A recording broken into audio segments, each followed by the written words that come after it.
Hi guys, hello everyone and welcome back to my channel technical civil.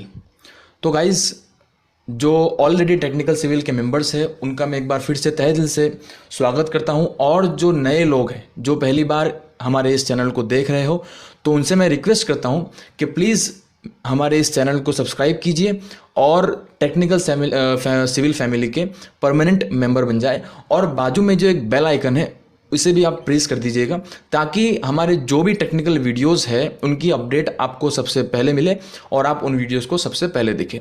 तो चलिए आज इस वीडियो के बारे में हम डिस्कस करते हैं।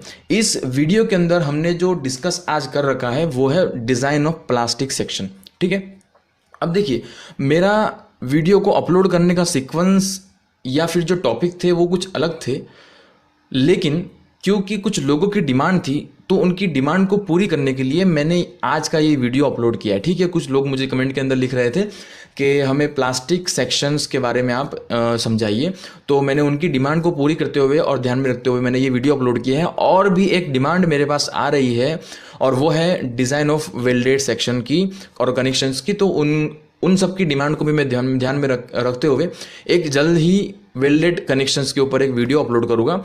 सो guys, please keep calm and support my channel technical civil.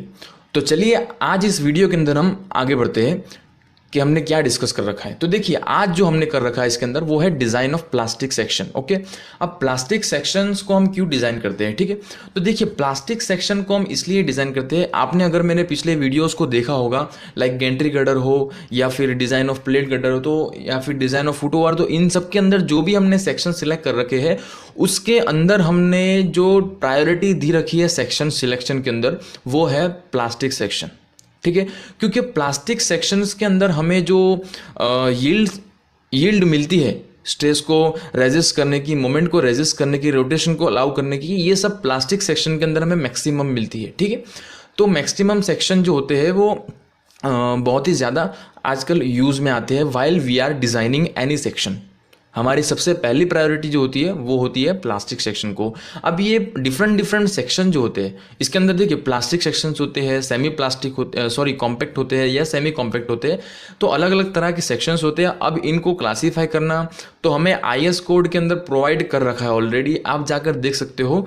IS 800 2007 के अंदर पेज नंबर 18 पे आपको एक टेबल दे रखा होगा, उसके अंदर 3 तरह के सेक्शन दे रखे हैं और उनकी कंडीशंस या क्राइटेरिया दे रखी है। ठीक है, तो उसके बेस पर हमें सेलेक्ट करना होता है और हमारी सबसे पहली प्रायोरिटी होती है वो प्लास्टिक सेक्शन की होती है। ठीक है, तो चलिए आज इस वीडियो के अंदर हम देखते हैं प्लास्टिक सेक्शन को हम किस तरह से डिज़ाइन करते हैं। ठीक है, तो देखिए, इस वीडियो के अंदर आज हम जो क्लासीफाई कर रहे हैं प्लास्टिक सेक्शन को डिज़ाइन कर रहे हैं, तो ये जो मेथड होती है उसकी, इसके अंदर मेन चीज़ क्या होती है? कोलैप्स लोड, उसको हम कहते हैं WC। हमें क्या फाइंड करना होता है? Collapse load. ठीक है, देखिए, कोलैप्स लोड हम जब फाइंड करते हैं, देखिए प्लास्टिक सेक्शन हम भी जब भी डिज़ाइन करते हैं इसका एक परफेक्ट प्रोसीजर होती है।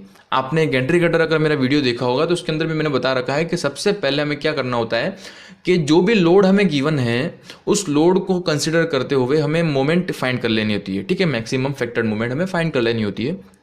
अगर हमें लोड नहीं गिवन है, अगर हमें लोड गिवन नहीं है तो हमें लोड कैलकुलेट करना पड़ता है। ठीक है, हमें लोड कैलकुलेट करना पड़ता है। ओके, अब लोड हमें मिल गया, लोड के बाद मोमेंट हमें मिल गई, मोमेंट के बाद हम क्या करेंगे? ZP फाइंड करेंगे।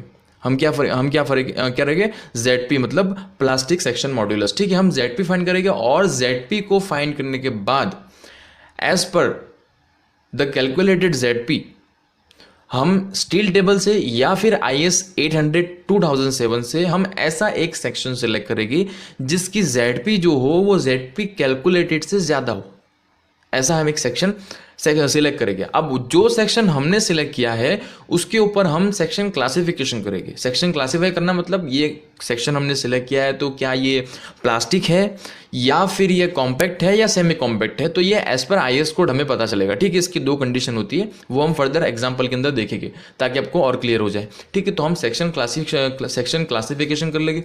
उसके बाद हमारे पास 2 चेक आते हैं, एक तो मोमेंट चेक होता है और एक शियर चेक होता है। ये हमने ऑलरेडी पिछले जो भी वीडियोस थे हमने उसके अंदर कर रखा है। ठीक है, बिल्कुल सिंपल है, बिल्कुल कॉम्प्लिकेशन की इसके अंदर कोई बात ही नहीं है। ठीक है, आप बस ध्यान से इस वीडियो को देखिए और आखिर तक देखिए। ठीक है, तो चलिए अब हम दो चेक करेंगे इसके अंदर, एक तो मोमेंट कैपेसिटी चेक होगा और एक शियर कैपेसिटी चेक होगा। ये दोनों चेक सेक्शन के अंदर अगर ये दोनों चेक्स के अंदर हमारा अगर जो सेक्शन सिलेक्ट किया हुआ है अगर वो सेटिस्फाई हो रहा है तो यहाँ पे हमारी डिज़ाइन कंप्लीट होती है, दैट इज़।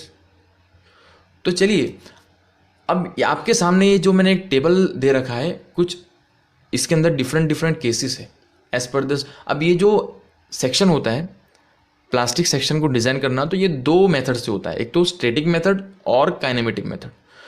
तो इन दोनों मेथड के अपने अपने अलग अलग डेरिवेशंस होते हैं। अब वो डेरिवेशंस जो इतने मुश्किल नहीं है, इतने हार्ड नहीं है, ठीक है। अगर आप उनको एक बार देखोगे तो भी आपको आसानी से पता चल जाएगा। लेकिन अगर इसके बावजूद भी अगर आपको पता नहीं लग रहा हो या फिर उसको समझने में कोई प्रॉब्लम्स आ रही हो, कोई दिक्कत हो रही हो, तो आप मुझे कमेंट बॉक्स के अंदर लिखिएगा कि सर आप हमें इस केस के लिए, इस बीम के पर्टिकुलर केस के लिए या फिर सारे के सारे केसेस पे आप अलग से एक डेरिवेशन का वीडियो बनाइए, तो मैं डेफिनेटली उसके ऊपर आपको एक स्पेशल वीडियो अपलोड करके रख दूंगा, ठीक है। तो चलिए आज हम देखते हैं स्टैटिक और काइनेमेटिक के different different formulas for various cases. देखिए यहाँ पे मैंने आपको कुछ 6 से 7 केसेस दे रखे हैं, ठीक है। केस ऑफ बीम है, अलग अलग तरह की कंडीशंस होती है बीम की, और उसके अकॉर्डिंगली यहाँ पे स्टैटिक मेथड के लिए जो WC का फॉर्मूला है, कोलेप्स फ्लो, ठीक है, WC का ये फॉर्मूला है सारे। WC का फॉर्मूला कौन सा है वो यहाँ पे हम देख लेंगे। देखिए ये चीज़ बहुत ही इंपॉर्टेंट है, आपको अगर एग्जाम्पल दे रखा हो या कोई प्रॉब्लम दे रखा हो तो उसके अंदर आपको डिफरेंट केसेस भी दे रखे होते हैं, तो उनके अकॉर्डिंगली आपको यहाँ पे फॉर्मूला पुट आउट करना होता है, ठीक है। तो मैं आपको सजेस्ट करता हूँ कि अगर आप हो सके तो इन फार्मूलाज को अपनी डायरी में या नोटबुक में कहीं पे लिख ले आप, ताकि आपको ये काम लगे, ठीक है। ये बहुत ही इंपॉर्टेंट चीज़ होती है, ओके। तो चलिए यहाँ पे जो पहला केस है वो है simply supported carrying a concentrated load W। एक बीम है जो कि सिंपली सपोर्टेड है और कॉन्सेंट्रेटेड लोड आप कैरी कर रहा है, ठीक है। तो उसके लिए स्टैटिक मेथड के लिए जो फॉर्मूला है WC का, WC is equal to MP मतलब प्लास्टिक मोमेंट, ठीक है, इंटू L/AB, ठीक है। सिमिलरली इसके अंदर भी वही है। तो ये सारे फार्मूलाज है डिफरेंट डिफरेंट, आप इसे देख सकते हो आराम से वीडियो को पॉज करके, या फिर आप अपनी नोटबुक में या डायरी में इसको लिख लीजिए, ठीक है। तो ये सारे फार्मूलाज हैं यहाँ पे। अब हम जो डिज़ाइन आज करने वाले एक सेक्शन की एग्जाम्पल ले रखा है मैंने वहाँ पे, तो इन केस में से ही एक है और आपको ये सारे केसेस ध्यान रखने होंगे, ठीक है। और इसके अकॉर्डिंगली हम यहीं से एक फार्मूला पिकअप करेंगे और उस एग्जाम्पल के अंदर पुट आउट करेंगे, ओके। तो देखिए ये सारे फार्मूलाज आप ध्यान से देख लीजिए और याद रखिए इन सबको, ओके। तो अब चलिए हम आगे बढ़ते हैं एग्जाम्पल की तरफ, ठीक है। तो देखिए एग्जाम्पल के अंदर क्या है, मैंने सबसे पहला एग्जाम्पल ले रखा है यहाँ पे एक, कि a 2 span continuous beam is loaded as shown in figure. Design the beam using plastic design method and take Fy is equal to 250 newton per mm², okay. तो चलिए ये एक एग्जाम्पल हमें दे रखा है, मतलब एक प्रॉब्लम हमें दे रखा है, इसके ऊपर हमने एक डिज़ाइन करनी है। ये बीम हमें दे रखा है यहाँ पे, डबल स्पान का बीम है, ठीक है, 2 स्पान कंटिन्यूस बीम है, इसके ऊपर एक UDL दे रखा है और डेड लोड लाइव लोड की हमें वैल्यू यहाँ पे ऑलरेडी गिवन है। स्पान हमें कितने मीटर का है वो भी दे रखा है, ओके। तो अब हमें इसके ऊपर एक सेक्शन डिज़ाइन करना है, प्लास्टिक सेक्शन, ठीक है, यूजिंग प्लास्टिक डिज़ाइन मेथड।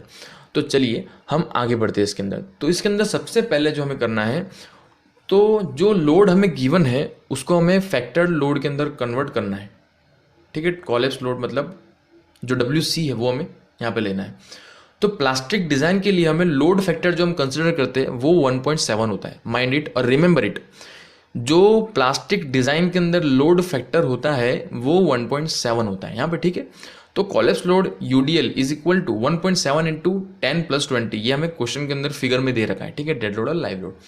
तो यहाँ पे टोटल जो W है वो आ रहा है हमारे पास 51 किलो न्यूटन पर मीटर, सिंपल। तो देखिए यहाँ पे अब स्पान जो मेरा ये हमारे पास पता है कि 2 स्पान कंटिन्यूस बीम है AB एंड BC। तो अगर मैं AB और BC को अलग करूँ, AB और BC को अलग करूँ, अगर मैं उनको बीच में से काट दूँ, तो जो बीम को जिस सेक्शन से मैं काटता हूँ, ठीक है, अलग करता हूँ, तो वो सेक्शन मेरा सिंपली सपोर्टेड नहीं बल्कि फिक्स की तरह से एक्ट करता है। वो फिक्स सपोर्ट या फिक्स एंड बन जाता है मेरा, वो क्या बन जाता है, फिक्स एंड, ठीक है। तो अब जो ये AB या BC जो ये स्पान होगे दोनों भी, जो बीम होगे वो क्या होगे, prop cantilever beam. Prop cantilever beam मतलब एक तरफ से वो फिक्स होते हैं और दूसरी तरफ से सिंपली सपोर्टेड होते हैं, उसे हम प्रॉप कैंटिलीवर बीम कहते हैं। तो ये ए बी और बी सी जो होगे वो अब दोनों भी प्रॉप कैंटिलीवर बीम की तरह ही एक्ट करेंगे। तो इनके लिए एमपी का जो फॉर्मूला होता है, आप टेबल के अंदर जाइए और वहाँ पे देखिए MP is equal to WL² by 11.656 का फॉर्मूला होता है। ठीक है, तो W यहाँ पे हमारे पास 51 है, L जो है एक स्पान की जो स्पान है, एक जो सेक्शन है उसका स्पान है 8, तो 8 स्क्वायर लिया हमें divide by 11.656 is equal to 280 kilo newton into metre. ये एमपी मेरे पास यहाँ पे आ चुकी है। ठीक है, सिंपल, इतना आसान है बिल्कुल। ओके, इसके अंदर कोई प्रॉब्लम नहीं है, कोई डिफिकल्टी नहीं होनी चाहिए आपको, अगर हो तो आप मुझे बता सकते हो। ठीक है, तो चलिए अब हम आगे चलते हैं। तो देखिए इसके ऊपर हम यहाँ पे बेंडिंग मोमेंट डायग्राम अगर बना दें हम यहाँ पे, तो देखिए ये बिल्कुल सिंपल है। अगर हमें यहाँ पे बीच में फाइंड करना हो at the middle of the span, तो इसका फॉर्मूला सिंपल पता ही हमें, WL² बाय 8 होता है, सेम एज यहाँ पर भी। ओके, WL² बाय 8, तो हम इजीली यहाँ से ये मिडल स्पान की मोमेंट फाइंड कर सकते हैं। और जो मिड पॉइंट है, ठीक है, उसके ऊपर भी मोमेंट हमने अभी फाइंड कर रखी है, बी पर हमने मोमेंट फाइंड कर ली है, MP इज इक्वल टू 280। तो चलिए ये बेंडिंग मोमेंट डायग्राम हमारे पास यहाँ पे मिल चुका है, यहाँ तक आपको कोई दिक्कत नहीं होगी। ठीक है, अब चलिए हम आगे बढ़ते हैं इसके अंदर। अब आगे क्या है, प्लास्टिक सेक्शन मॉड्यूलस रिक्वायर्ड क्या है वो हमें यहाँ पे देखना है। ZP रिक्वायर्ड का formula MP/FY into gamma M0, यही फॉर्मूला है ना। तो चलिए यहाँ पे MP की वैल्यू पता है 280 इंटू 10⁶ mm के अंदर हो गया, इंटू गामा M0 1.10 है, और FI में गिवन है 250। तो इसको मैंने कैलकुलेट किया और ये जो ZP रिक्वायर्ड मेरे पास आ रही है वो है 1232 cm3। ये ZP कैलकुलेटेड है या रिक्वायर्ड हम कह सकते हैं इसको। ठीक है, अब मुझे क्या करना है, सिंपली IS कोड या स्टील टेबल में जाना है और एक ऐसा सेक्शन सेलेक्ट करना है जिसकी ZP, ये जो ZP हमने कैलकुलेट की है उससे ज़्यादा हो।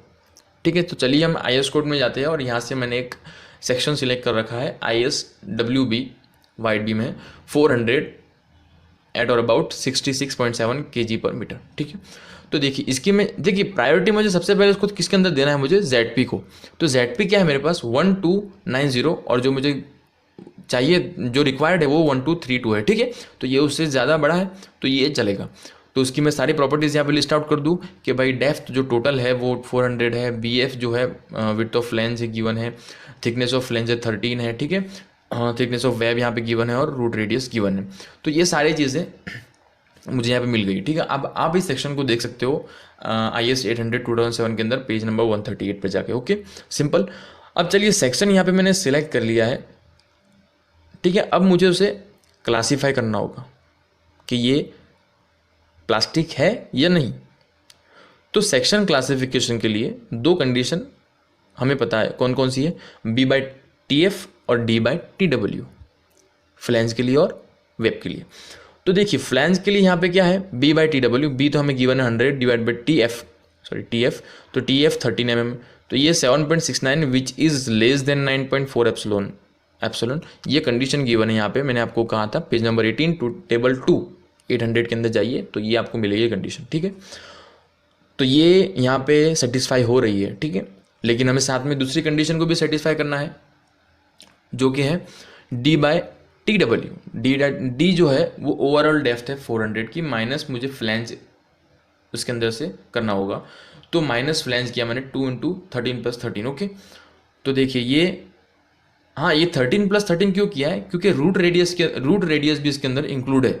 इसके अंदर क्या है, रूट रेडियस भी मुझे माइनस करना होता है। ठीक है, तो ये इसलिए 13 + 13 है। तो 400 इंटू ये मैंने किया डिवाइड बाई 8.6, तो मेरे पास जो आंसर आ रहा है वो 40.46 है, which is less than 84 epsilon for neutral axis and mid depth, remember it. Okay, ये कंडीशन इसके लिए। ठीक है, तो ये दोनों भी आप कंडीशन यहाँ पे सेटिस्फाई हो रही है, तो इसका मतलब ये है कि जो सेक्शन हमने सेलेक्ट किया है वो प्लास्टिक है। ठीक है, वो सेक्शन प्लास्टिक है। तो अब चलिए प्लास्टिक सेक्शन मुझे पता चल गया, अब इसके ऊपर मैं दो चेक करूँगा, एक तो plastic moment capacity of section और दूसरी जो चेक होगा वो होगा शियर कैपेसिटी ऑफ सेक्शन। तो प्लास्टिक मोमेंट कैपेसिटी के लिए मुझे फॉर्मूला एक गिवन है पेज नंबर 53 में IS 800 2007 के अंदर, वो है MD is equal to beta b into ZP into FY upon gamma M0। इस फॉर्मूले के अंदर जो बीटा बी की वैल्यू प्लास्टिक सेक्शन के लिए होती है वो 1 होती है, तो यहाँ 1 है। ZP ये जो सेक्शन हमने सिलेक्ट किया है उसकी ZP, ठीक है, रिमेंबर इट। FY मुझे क्वेश्चन के अंदर गिवन है और गामा M0 मुझे पता है 1.10, ये भी IS कोड प्रोविजन है, ठीक। तो ये MD की वैल्यू मुझे यहाँ पे कैलकुलेट करूँगा तो 293.22 किलो न्यूटन इंटू मीटर मिलेगी, ठीक है, which is greater than 280। Calculated जो हमने MP कैलकुलेट की थी B पर, वो उससे ज़्यादा हमारे पास MD आ रही। इसका मतलब ये प्लास्टिक मोमेंट कैपेसिटी इसकी बराबर है, सही है, ठीक है, ये सेटिस्फाई हो रहा है, that's why it is okay. अब चलिए आगे चलते हैं हम। Check for shear. Check for shear के अंदर क्या है, बिल्कुल सिंपल सा फॉर्मूला है। पेज नंबर 59 के अंदर आप जाके देख सकते हो कि VD is equal to design shear capacity which is equal to AV into FYW divide by √3 into gamma M0, ठीक है। ये फॉर्मूला देखिए, अगर आप मेरे चैनल के सब्सक्राइबर है और अगर आपने मैंने पिछले पूरे के पूरे वीडियोस देखे हैं तो आपको ये फार्मूलाज तो बिल्कुल आग बन करके याद होगी, क्योंकि मैंने हर एक एग्जाम्पल के अंदर इन फार्मूलाज को यूज़ कर रखा है, ठीक है, और बिल्कुल अच्छी तरह से। तो आप अगर आपने उन वीडियोज़ को नहीं देखा हो तो प्लीज़ एक बार देख लीजिए, ठीक है। तो चलिए हम अभी यहाँ पे आ जाते हैं। तो VD का फॉर्मूला जो है AV into FYW upon √3 gamma M0। तो AV जो होता है इसके अंदर for hot role section, AV जो होता है उसका फॉर्मूला यहाँ पे गिवन है H इंटू TW। हाइट जो है वो 400 की है, into TW thickness of wave जो कि 8.6। ये हमने प्रॉपर्टीज के अंदर लिस्ट आउट किया था सेक्शन सेलेक्ट करते टाइम, वही है, ठीक है, into 250 divide by √3 into gamma M0 जो कि 1.10 है। इसको मैं अगर कैलकुलेट करूँ तो जो ये वैल्यू मेरे पास आ रही है वो है 451.38 किलो न्यूटन, ओके। तो यहाँ पे इसको मैं 0.6 के साथ मल्टीप्लाई करूँगा as per the IS code provision, जो कि उसकी वैल्यू मेरे पास मिल रही है मुझे 270.82 किलो न्यूटन। ये शेयर कैपेसिटी है, ये क्या है, शेयर कैपेसिटी है। अब देखिए maximum share eight support B, maximum share का होगा एट सपोर्ट B, ओके। तो उसके लिए मुझे अब रिएक्शन फाइंड करना होगा, रिएक्शन एट B कितना होगा। तो देखिए रिएक्शन एट B क्या होगा, तो मुझे मोमेंट रिएक्शन एट B के लिए फाइंड करना होगा RB इंटू 8 स्पान, ठीक है, इज इक्वल टू 51 इंटू 8। 51 क्या है, लोड अप पर आ रहा है, इंटू 8 इंटू 8/2, ठीक है। सेंट्रल लोड मुझे पॉइंट लोड में कन्वर्ट करना है इसलिए 8/2 कर रहा हूँ, इसलिए 4 प्लस 280 मोमेंट आ रही है, और यहाँ की मोमेंट 0 है इसलिए मैंने यहाँ पे 0 ले रखा है, ठीक है। तो इस कैलकुलेशन के हिसाब से मुझे RB जो है वो 239 किलो न्यूटन मिल रहा है। कितना मिल रहा है, 239, मतलब जो रिएक्शन B पर आ रहा है डाउनवर्ड डायरेक्शन से वो कितना है 239, ओके। और इसकी कैपेसिटी कितनी है, वो है 270। तो यहाँ पे देखिए ये सेक्शन भी जो है सेटिस्फाई हो गए कि 270 इज ग्रेटर देन 240 और 239। दैट्स वाई जो हमने सेक्शन सिलेक्ट किया था वो बिल्कुल सेटिस्फाई हो रहा है, शेयर में भी एज वेल एज मोमेंट में भी। तो यहाँ पे सिंपली प्लास्टिक डिज़ाइन कंप्लीट होती है सेक्शन की, यहाँ पे प्लास्टिक डिज़ाइन बिल्कुल आसानी से कंप्लीट हो गई है। देखिए इसके अंदर आपको आई डोंट थिंक कि आपको यहाँ तक कोई भी प्रॉब्लम हुआ हो, ठीक है। तो ये बिल्कुल सिंपल सी डिज़ाइन थी जो हमने अभी देखी। आई होप कि आपको यहाँ तक पूरी डिज़ाइन समझ में आ गई होगी, ठीक है। तो अगर आपको ये वीडियो पसंद आया हो तो प्लीज़ इसे लाइक कीजिएगा, इसे जितना हो सके उतना शेयर कीजिएगा और सब्सक्राइब भी कर लीजिएगा अगर आपने अभी तक नहीं करा हो। और पास में एक बेल आइकन का बटन है, उसको भी आप प्रेस कर दीजिए ताकि मेरे हर एक टेक्निकल वीडियोस की अपडेट आपको टाइम टू टाइम मिलती रहे। तो thank you so much for watching this video, thank you.